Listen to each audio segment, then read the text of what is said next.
From Hollywood, it's time now for Johnny Dollar. This is Peter Hardy at Tri-Western Property and Casualty Insurance. Hi, how are things in the Golden West? You still in Reno? Sure am. Good boy. What goes, Pete? A little trouble with a big dairy farm out here, Johnny. Armenian Dairies. Okay, Pete, tell me all. A year and a half ago in a fire, Armenian lost one of his silos. You know, one of those big towers where they store and cure a lot of chopped up corn and stuff. Yeah, I know. Cost us $21,000.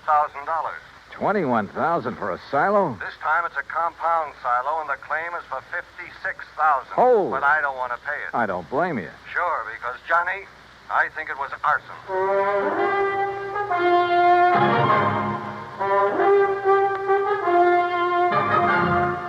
Bob Bailey in the exciting adventures of the man with the action-packed expense account. America's fabulous freelance insurance investigator. Yours truly, Johnny Dollar. And now, Act One of yours truly, Johnny Dollar.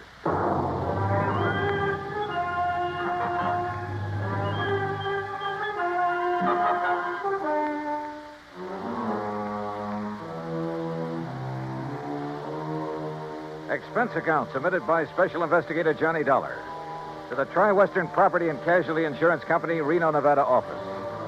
Following is an account of expenses incurred during my investigation of the Doubtful dairy matter.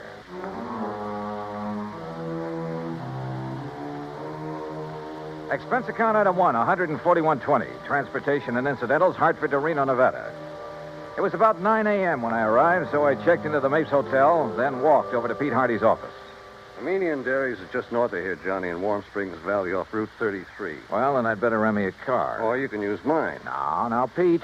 How can I run up my expense account unless I have something to run it up with? Johnny, for once... Uh-uh. Anyhow, the reason why these silos Armenian has are so expensive. Is that the owner's name, by the way? Yes, Aram Armenian. And I take it he's Armenian. Strangely enough, no. Now, he's had all his silos very specially built. Oh, how specially can you build a silo? Just a concrete base, a lot of long wooden staves to get the circular shape, and a good roof on top. Well, he has some trick with them inside. Like what? That's his deep, dark secret. But he claims it makes better silage for his cattle than is possible anywhere else in the world. And one of these things burned up a year and a half ago. The word exploded best describes it. Yeah. And as I said, cost us $21,000. And now the replacement has gone up in flames. Yes, day before yesterday. He filed the claim the same day. Well, why do you suspect arson? Did the local authorities find anything suspicious? No, but you go out and talk with Armenian, Johnny. And if you don't end up with the same kind of feeling I have, well, I'll leave my shirt. Expense account item 2, $50. Deposit on a drive-your-own car. Finding the Armenian dairy and ranch some 20 miles north of the city was easy. It was spread out all over the countryside. Hundreds of acres of well-irrigated, lush green pastures. Square in the middle of the ranch sat one of the cleanest, most modern dairies I ever saw. Aram Armenian gave me the grand tour, and I must say I was impressed. There was close to 200 well-kept Guernseys in the main barn, which was clean as a whistle. The milking machines, coolers, separators, clarifiers, and so on were the same. Yep, a prosperous-looking setup. Finally, Mr. Armenian took me out to where a small group of workmen were cleaning up what was left of his compound silo. As you can see, Mr. Dollar, only the concrete base is left. That must have been a pretty big silo, Mr. Armenian. Yes, the largest and most efficient in the entire West. Still, $56,000. Oh, the size had nothing to do with that. It was the inner construction, known only to Barnwell, the man who built it for me, and to myself, of course. Well, what was so special about it? Principally a method of venting. Venting? Yes, it increases the phosphorus and lactic acid content. Well, I thought the point in the silo was to keep it pretty well sealed up. Venting within, Mr. Dollar. But that's all I'll tell you about it. It cost me $56,000 to have Barnwell build it. And I wish the company to pay my claim as quickly as possible, because I'm starting construction on a new one immediately. Of the same type? Oh, a vastly improved type. Oh, then it was to your advantage to lose the old one. Just what do you mean by that? Your loss came at just the right time, didn't it? Now, just a minute, Dollar. With the insurance money, you can build a new and better one. And when it gets out of date, I suppose you'll have another fire. Oh, I see. You think perhaps these last two were deliberately set? Were they? Ridiculous. Is it? But if they were... Yeah? If they were, I certainly wouldn't know it. Oh, come on now. After what you've just said. And what's more, Mr. Dollar, I'm sure you'll never be able to prove it.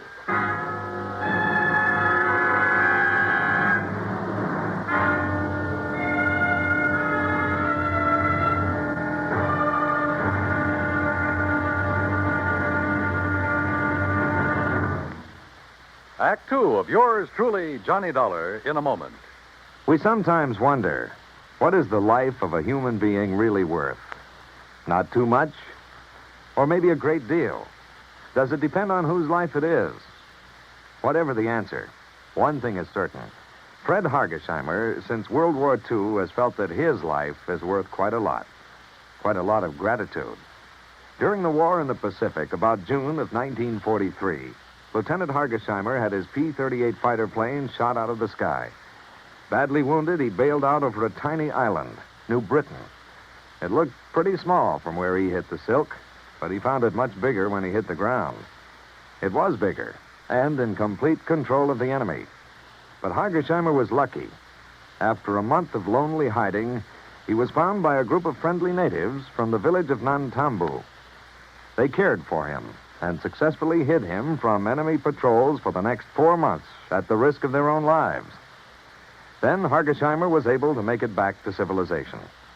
For the next 17 years, Fred Hargesheimer thought about those wonderful people of Nantambu. 12,000 miles away in the United States of America, Hargesheimer put a great plan into effect. He made speeches, took up collections, sold jewelry belonging to his family, and worked out a way to bring a bit of civilization and happiness to the little village of Nantambu. Needless to say, the villagers gave him a spectacular welcome upon his return. Fred Hargesheimer showed his gratitude to the people who had saved his life. But life is worth little without freedom, the right of all men, everywhere.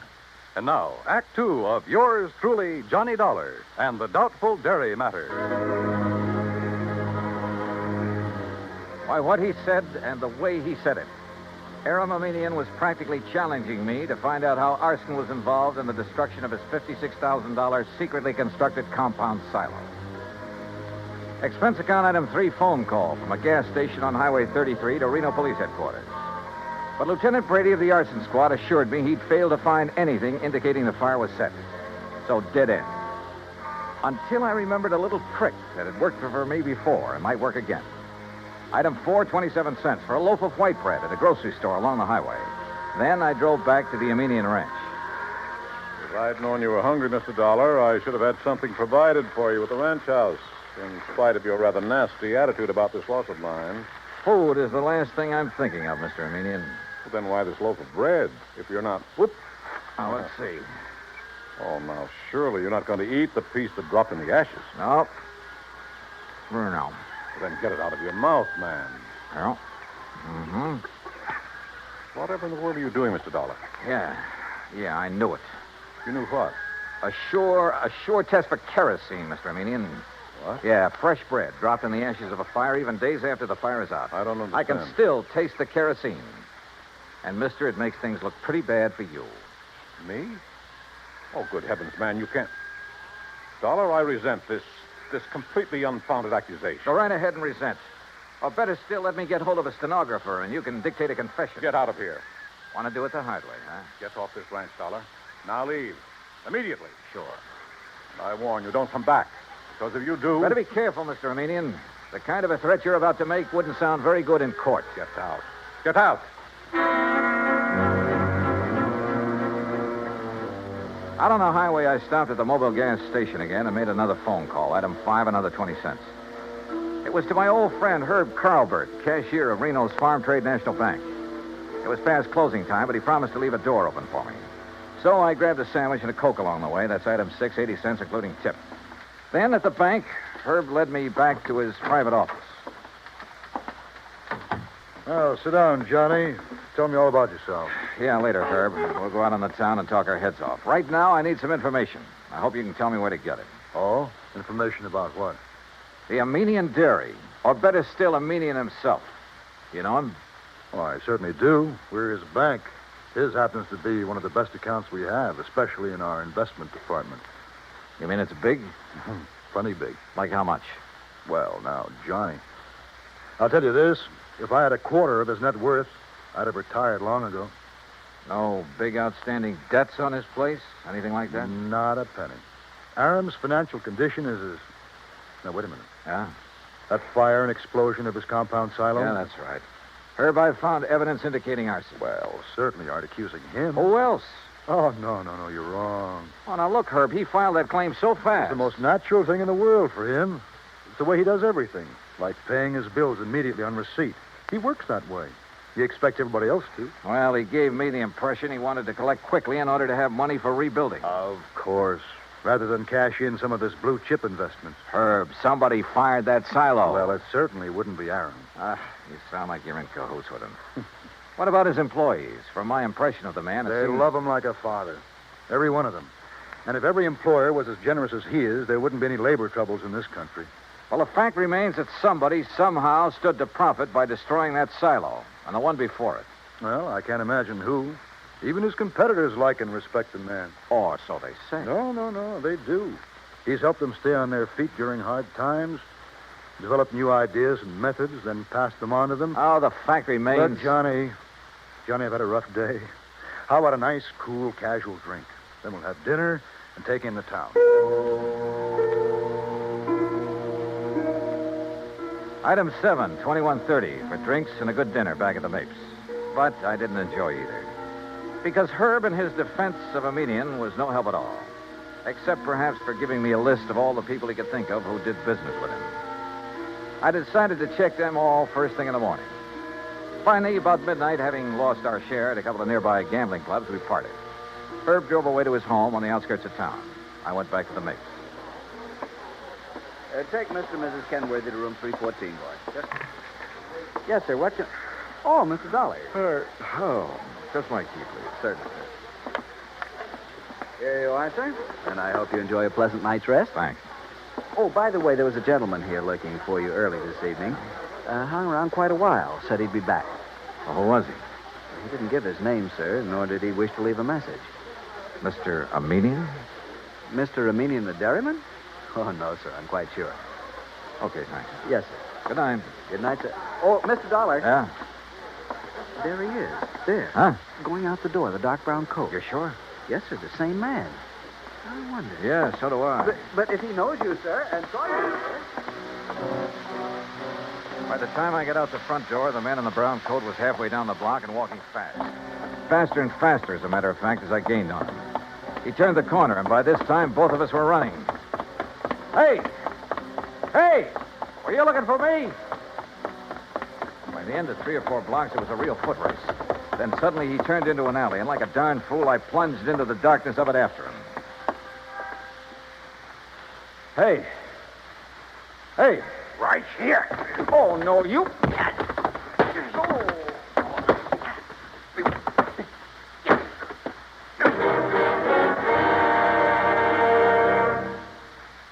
Act 3 of yours truly, Johnny Dollar, in a moment.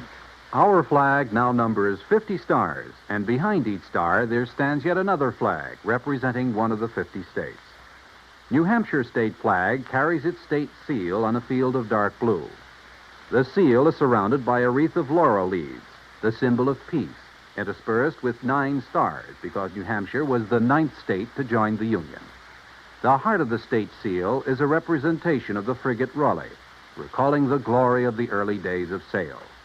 New Hampshire state flag, the flag of the 9th state to enter the Union, was adopted on April 29, 1931. And now, Act 3 of yours truly, Johnny Dollar, and the Doubtful Dairy Matters.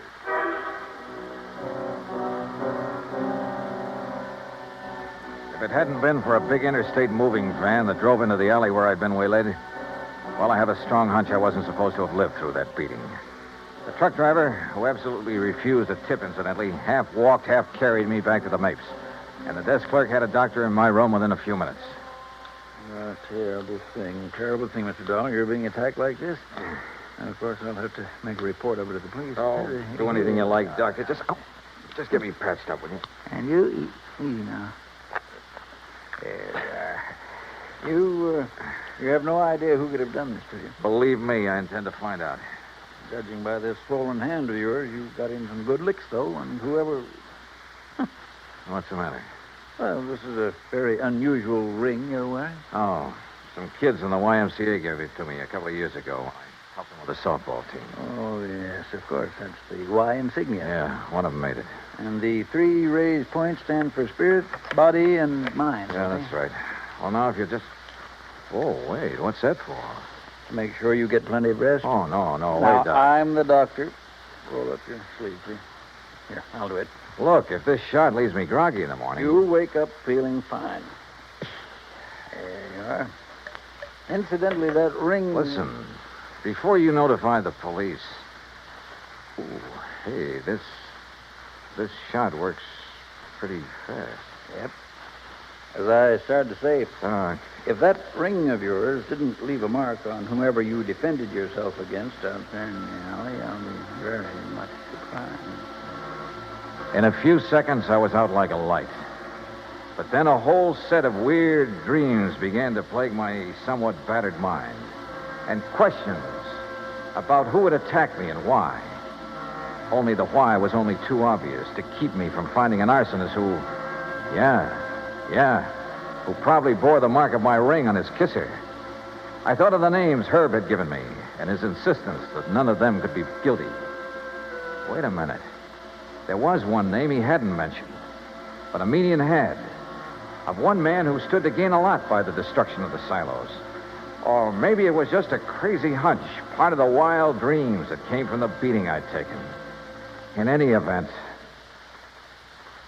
in the morning, as soon as the bank was open, I was in Herb Carlbert's office again. Well, yes, he has an account here, too, Johnny. At least he did before. How about loans? Has this man we're talking about taken out any loans? Well, yes, but, Johnny, you know I can't... Yeah, I know. The fact remains he's pretty hard up for dough, isn't he? Well, I didn't say that. Although, of course, if that's the conclusion you choose to draw... Tell me this. He owes the bank money now, doesn't he? Yeah. All right. Did he also owe the bank a lot of money about a year and a half ago? Johnny. Yeah. Well? Johnny, you're right. But who would have suspected? And when you consider that Aram Armenian is the one man who has given him money for all the work he's... I can't believe it. Herb, it started out as a pure hunch, but right now I'd bet my... Where can I find him? Well, if Aram plans to go ahead with new construction, he's probably over... Sure, out there at the dairy. You want to come along? Well, maybe I'd better after the way Aram threatened you. I guess I owe him an apology for the way I tore into him. Let's go. Johnny. Yeah? What if we're wrong? What if this man we think is the arsonist... Will you agree that the firebug is the same man who attacked me in the alley? I suppose so. Then we'll soon know. Because believe me, he's a marked man.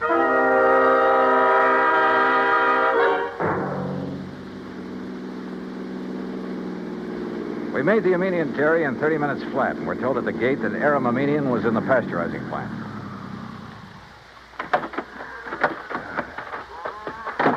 Maybe you better let me talk to Aram first, Johnny. It's not Aram that I'm interested in, Herb, and you know it. Hold just a minute. Huh? What's the matter? Hold it a second, will you, while I tie my shoelace? Yeah, sure. I've been thinking, Johnny, on the way out, you know, we could really be terribly, terribly wrong. Herbert, old man. Aram, we're just looking for you. Well, when I heard the car pull up, I thought it was Joe Barnwell. He's due here to show me final plans for the new silo he's going to. Well, Mr. Dollar. That's right, Mr. Armenian. I want to apologize for Well, what's the matter? that dressing on your cheek. What about it? Just what is that little bandage hiding? Johnny. Well, Armenian? As a matter of fact, I cut myself shaving this morning. Well, I'm sorry, mister, but that bandage is going to have to come off. Look, Johnny. Now, just a minute, Dollar. Ah, here you are, Aram. Here's the final blueprint for it. Why, what's wrong, Joe? Oh, gentlemen, this is Mr. Joseph Barnwell, Herb Carlbert, We know each other. and Mr. Johnny Dollar. Yeah. I think we know each other, too, Barnwell. Oh, do we? Joe, did you have an accident of some sort? Your face. What's going to happen to him now won't be any accident, Mr. Armenian. And I apologize for doubting that you cut yourself with a razor. What? I'm afraid I don't understand. But that bandage on your face doesn't hide any razor cut, does it, Barnwell? Well, I don't know what you're talking about. All right, then let's rip it off. You certainly won't. Good heavens, Johnny. Yeah, look. The mark from the ring on my hand where I struck him last night. Okay, Barnwell. Now stop. Don't touch me. Start talking. Tell Emenian how you burned up his fancy, expensive silo so you could build another one. How you burned the other one up. Talk. I swear I... Talk. Talk. Talk.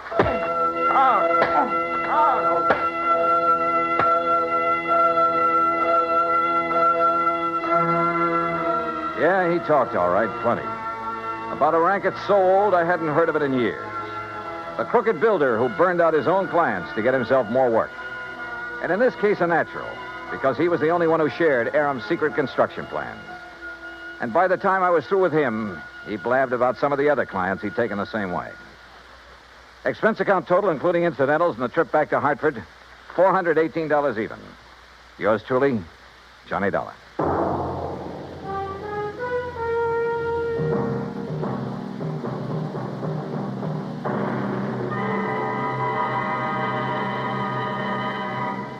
Our star, Bob Bailey, will return in just a moment to give you a hint about what's in store for you on next week's program. Meantime, listen carefully. There is a biblical verse which promises life is going to be better for everybody in the world when mercy and truth are met together and righteousness and peace have kissed each other. When the people of the United States of America express that thought, it is not in idleness, but in deeds. Today, it is common knowledge that when the gigantic earthquakes and tidal waves struck the Republic of Chile in South America not too long ago, thousands of lives were lost and tens of thousands were left homeless, hungry, and suffering. Immediate aid in the form of food, medicine, clothing, supplies, and professional and technical help were flown to Chile by the United States Air Force in a Mercy airlift. When the work was done and the suffering people made happier and more comfortable, American servicemen received such grateful thanks from the people of Chile that they felt increased pride in being able to wear the uniform of the United States of America. This same pride has come to other Americans in uniform when mercy and truth have come together to follow the wake of disaster in other parts of the world. After the earthquake in Agadir, Morocco, after 2 devastating cyclones swept across the Bay of Bengal into East Pakistan, after a typhoon rocked and battered Japan. As mercy and truth got together, so did peace and righteousness to form a pact for freedom, the right of all men everywhere. And now, here is our star to tell you about next week's intriguing story on yours truly, Johnny Dollar. Next week, well, I get into cattle country again, and a Hereford steer solves a case for me. So join us, won't you? Yours truly, Johnny Dollar.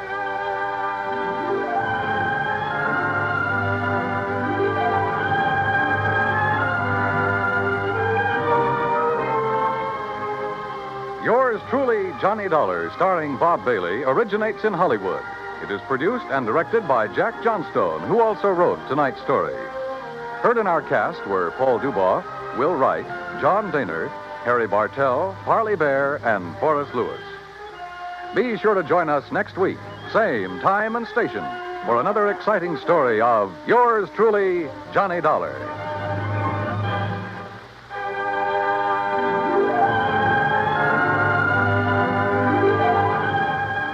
This is Dan Cumberly speaking.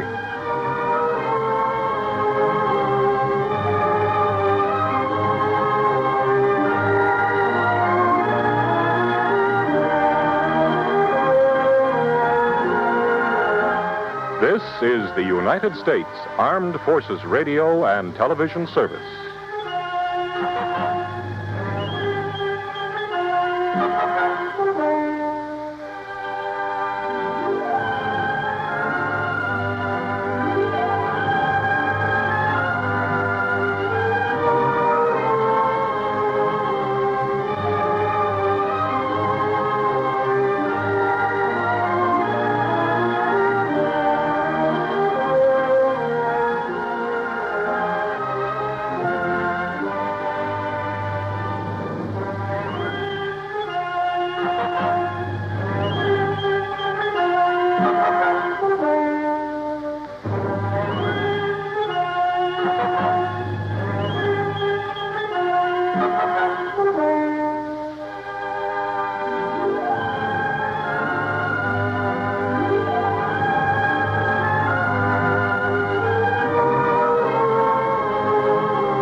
You've been listening to the OTR Gold Network.